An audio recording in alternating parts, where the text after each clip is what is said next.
Hello दोस्तों, स्वागत है आप सभी का मेरे इस यूट्यूब चैनल में। दोस्तों, क्या आचार्य प्रशांत को सुनने वालों को प्रेमानंद जी का विरोध करना चाहिए, उनकी आलोचना करनी चाहिए? जैसा कि मैं सोशल मीडिया पर देखता हूँ, काफ़ी जो उनके सुनने वाले हैं, उनके फॉलोअर हैं, वो पूरी तरह से नाम लेकर के उनका विरोध करते हैं और आचार्य प्रशांत में और उनमें तुलना करते हैं। तो मुझे बिल्कुल थोड़ा असहज लगता है कि ये लोग कर क्या रहे हैं। दोस्तों, अब आप ये न तुलना करने लगना कि मैं प्रेमानंद जी का भक्त हूँ या उनको सुनने वाला हूँ। मैं आचार्य प्रशांत को ही काफ़ी सुना हूँ, काफ़ी लोगों को पढ़ा हूँ, समझा हूँ।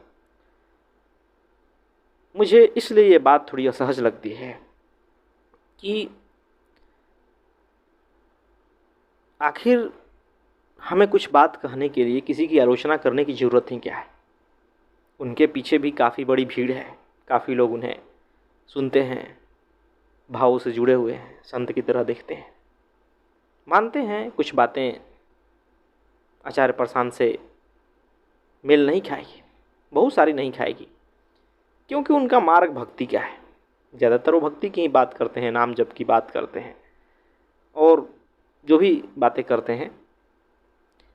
लेकिन कुल मिला के देखा जाए तो बहुत सारी बातें बहुत लोगों को फ़ायदा भी पहुंचाती है, जो कि धर्म के बारे में लोक धर्म वाले लोग हैं या जो प्राथमिक स्तर के धार्मिक व्यक्ति हैं, जो पूजा पाठ से जुड़े हैं, मंदिर से जुड़े हैं, जो मूर्ति से जुड़े हैं। अब हर कोई को आप चाहें कि वेदांती बना दें तो यह संभव नहीं है।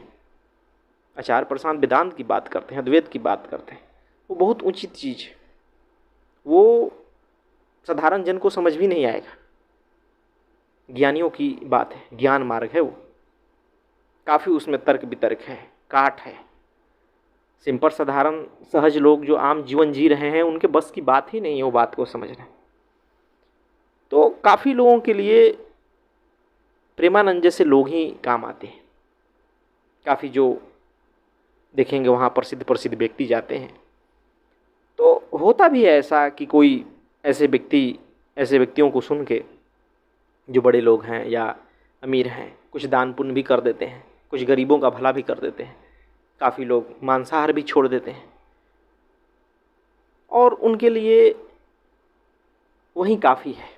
अगर देखा जाए तो हम चाहें कि हर व्यक्ति को अद्वैत समझा दें, वेदांत समझा दें, तो यह बस की बात नहीं है। और सबसे बड़ी बात, आप आलोचना करके ऐसा नहीं है कि जो उनके सुनने वाले हैं उनको जीत सकते हो, उन्हें अद्वैत समझा सकते हो। वो आपसे और घृणा करने लगेंगे, आपके विरोध में खड़ा हो जाएंगे। क्योंकि जो धार्मिक लोग हैं, लोग तो एक ही हैं। आप भी कल तक वैसे ही प्राथमिक स्तर के साधक थे, प्राथमिक स्तर के धर्म की बातें समझ आती थी। आज आप चाहे आचार्य प्रशांत को सुनने लगे तो, या और भी ज्ञान की किताबें पढ़े, समझ को गहरा किए, तो आपको बातें साफ साफ दिखने लगी। लेकिन कल तक आप भी वहीं थे, तो निश्चित ही आप आगे बढ़ गए, अच्छी बात है। लेकिन इसका ये मतलब नहीं कि किसी की आप आलोचना करने लगे, उसे भला बुरा करने लगे, उसे पखंडी कहने लगे, कुछ भी कहने लगे, क्योंकि इससे आप उन लोगों को भी सत्य तक आने से रोक देंगे, आचार्य प्रशांत तक या ज्ञान तक आने से रोक देंगे, जो कि वहाँ सुन रहे हैं। क्योंकि होता यह है कि जब भी किसी के गुरु को आप आलोचना करेंगे तो आदमी यह मान लेता है कि आप गलत हैं। किसी को बात समझानी हो तो उससे विचार विमर्श करके समझाएं, सहजता से समझाएं। जितना वो समझ रहा है उसको समझने दीजिए, आप अपनी बात रखें। लेकिन आलोचना करेंगे तो बात बिगड़ जाएगी, विरोध पे अचानक उतर जाएंगे तो बात बिगड़ जाएगी।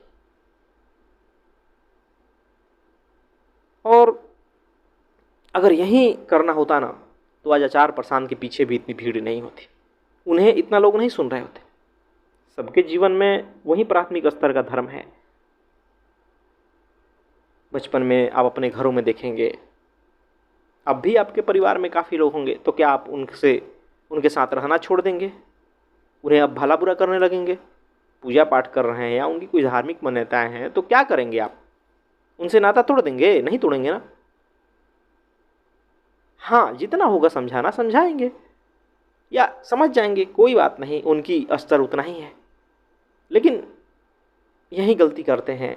मैं यहाँ देखता हूँ आचार प्रसाद के सुनने वाले काफ़ी लोग, सभी को मैं नहीं कहूँगा क्योंकि काफ़ी लोग समझदार भी हैं, जो साफ साफ कहते हैं, और मेरा दृष्टिकोण भी है कि भाई अगर आप आगे बढ़ गए, अगर आपको अब वो दिखने लगा चीज़ें कि वो उस स्तर की बात नहीं करते, तो आप बस उन्हें छोड़ दीजिए, असहमति जता दीजिए कि बस मैं इस बात से असहमत नहीं। आगे बढ़िए ना, आप बहुत सारी काम करने को है, आप वहाँ से आगे नहीं बढ़ते। आप अब एक समझते हैं कि मैं अब युद्ध लड़ रहा हूँ, उनके शिष्यों को भड़काएंगे, वो कुछ कहेंगे तो फिर आप कुछ कहेंगे और इसी में आप उलझ कर रह जाएंगे। इससे होगा क्या? कुछ नहीं। यहाँ दुनिया में कौन परफेक्ट है? कोई भी परफेक्ट नहीं है। आप आचार प्रसाद को बहुत ज्ञानी, बहुत समझदार, बहुत कार्य करने वाला समझते हैं कि दुनिया में उनके जैसा आज कोई कार्य नहीं कर रहा है। लेकिन कितने लोग भरे पड़े हैं जो उनकी आलोचना करने से नहीं थकते, उनके लिए आलोचना ही आलोचना किए जा रहा है। तो हर व्यक्ति की यहाँ आलोचना होती है, कोई कितना भी बड़ा काम करे, किसी को लोगों ने नहीं छोड़ा है। आचार्य प्रसाद खुद कहते हैं कि सार सार को गहे रहे थोथा देही उड़ा। भाई सार सार को लीजिए, आगे बढ़िए, आपका मकसद है आगे बढ़ना, आपका मकसद है सत्य, उलझिए मत। कहा जाता है कि अंधकार को दूर करने के लिए अंधकार से लड़ने की जरूरत नहीं है, और लड़ करके आप कभी अंधकार को दूर भी नहीं कर पाएंगे। क्या करने की जरूरत है? ज्ञान का दीपक जलाने की जरूरत है, रोशनी करने की जरूरत है। रोशनी होगी और सारा अंधकार दूर हो जाएगा। लड़ेंगे तो आप लड़ते रह जाएंगे, वहीं उलझ के रह जाएंगे, आप आगे नहीं बढ़ पाएंगे। समझदारी इसमें है कि आप ज्ञान का प्रकाश करें, जैसे कि आचार्य प्रसाद ने किया। कभी किसी का नाम लेकर वो किसी की आलोचना नहीं की, ना किसी के विरोध में उतरे, बस वो अपना काम करते गए। और आज उनके पीछे इतनी बड़ी भीड़ है, उन्हें सुनने वाले इतने लोग हैं। कैसे? अगर वो आलोचना में उलझते, विरोध में उतरते, तो उनका मुहिम आगे नहीं बढ़ पाता। वो जो करना चाहते हैं वो नहीं कर पाते। तो उनसे ही सीखिए कि इस प्रकार आलोचना करने से, विरोध करने से कुछ भी हासिल होने वाला नहीं, और लोगों को भड़का देंगे। अरे भाई, बदलना किसे है? उन्हीं लोगों को तो बदलना है जो वहाँ पड़े हुए हैं, और आप उन्हीं की आलोचना करने लगे। जिनकी समझ होगी वो खुद आगे बढ़ जाएंगे। आप भी बचपन में बहुत सारी शरारतें करते थे, गलतियां करते थे, बहुत सारे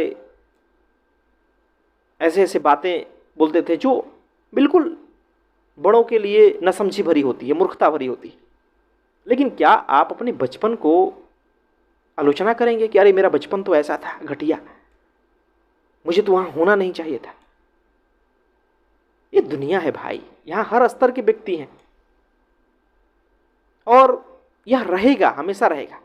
आप चाहकर के भी हर किसी को नहीं बदल सकते, और जो ऐसे लोग हैं उनके लिए वैसे लोग ही काम आते हैं, वैसे लोगों की बताई बातें ही काम आती हैं।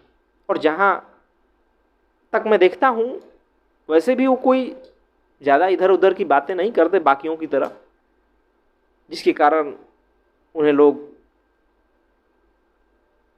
संत मानते हैं, जो भी मानते हो।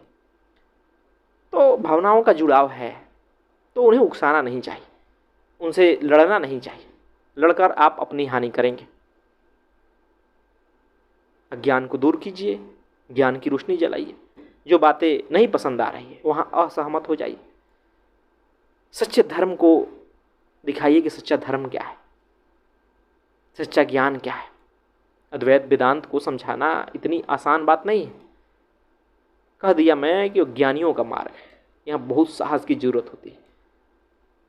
तो निश्चित ही काफ़ी लोग इन बातों से ज़रूर मेरा भी विरोध करेंगे कि आप तो भाई अंधविश्वास को प्रश्रय दे रहे हैं। बिल्कुल नहीं दे रहा हूँ। मैं बस मना कर रहा हूँ कि फालतू जगह मत उलझो। उलझोगे अपना हानि करोगे और होगा उससे कुछ नहीं। बहुत सारी जगह काम करने की ज़रूरत है, बहुत सारे लोगों को समझाने की ज़रूरत है सत्य को, बहुत सारी बातों को बदलने की ज़रूरत है और बदलेगा। लेकिन अगर आप आलोचना में फंसते हैं, विरोध में फंसते हैं, तो वहीं उलझ के रह जाएंगे, दूसरों को भी दुश्मन बनाएंगे और एक झूठे अहंकार में फंस जाएंगे कि मैं तो भाई युद्ध लड़ रहा हूँ। तो ये कोई युद्ध नहीं है। तो इसलिए मैं कहता हूँ, चाहे किसी भी व्यक्ति के संबंध में, प्रेमानंद के ही क्यों, किसी भी व्यक्ति के संबंध में मेरी यही धारणा है, यही विश्वास है कि भाई जहाँ तक राजी हो राजी रहो, जहाँ तक सीखना है सीखो, आगे बढ़ो। क्यों उलझे हो प्रशंसा में या आलोचना में? प्रशंसा में भी मैं कहता हूँ क्यों उलझे हो, उसके अनुयायी बन के क्यों बैठ गए? आगे बढ़ो। तुम्हारा लक्ष्य सत्य है, सत्य को जीवन में पाओ। अगर पा लिए तो दूसरों तक ले जाओ। केंद्र वही है, लेकिन लोग इस बात को समझते नहीं। और यह प्रेमानंद के ही नहीं, काफ़ी ओशो सन्यासी भी वही काम करते हैं कि वो आचार प्रशांत के पीछे पड़ जाते हैं। तो उन्हें भी इस बात को समझना चाहिए। काफ़ी कृष्णमूर्ति को सुनने वाले भी ऐसा करते हैं, वहीं महाज्ञानी थे, वहीं वो थे, ये थे, ऐसा कहने लगते। अरे भाई, सत्य किसी की बपौती नहीं होती कि सत्य पर किसी का अधिकार है। सत्य तो केंद्र की बात है और वो केंद्र किसी को भी समझ आ सकती है। हाँ, जो परिधि पर है, मान लीजिए कि आचार्य प्रशांत बहुत ज़्यादा शिक्षित हैं, बहुत बाहरी ज्ञान अर्जित किए हैं, बहुत सारी चीज़ें पढ़े हैं, तो उनके पास ज़्यादा परिधि होगा। कोई कम पढ़ा लिखा है, अगर उसे वो केंद्र समझ आ गई तो हो सकता है कि वो इतनी तर्क न दे पाए, वो इतने उदाहरण न दे पाए। लेकिन इससे ये तो नहीं है कि उसके पास सत्य नहीं है, उसे सत्य की समझ नहीं। केंद्र बिल्कुल समझ आ सकता है, किसी को भी समझ आ सकता है। उसके लिए बहुत बड़ी डिग्री की, बहुत बड़े बुद्धिमत्ता की ज़रूरत नहीं है, बिल्कुल समझ आ सकता है। लेकिन लोग उलझ के रह जाते हैं। तो इन सब फालतू के पचड़ों में पड़ने की ज़रूरत नहीं। इस फालतू के पचड़ों में पड़ेंगे ना तो इसी में पड़े रह जाएंगे, झूठे अहंकार में बंध जाएंगे कि मैं ही श्रेष्ठ, मैं ही श्रेष्ठ। जो काम है वो कीजिए, आगे बढ़िए, और जो काम का है हर किसी से लीजिए। उलझिए मत कहीं भी, आगे बढ़ते रहिए।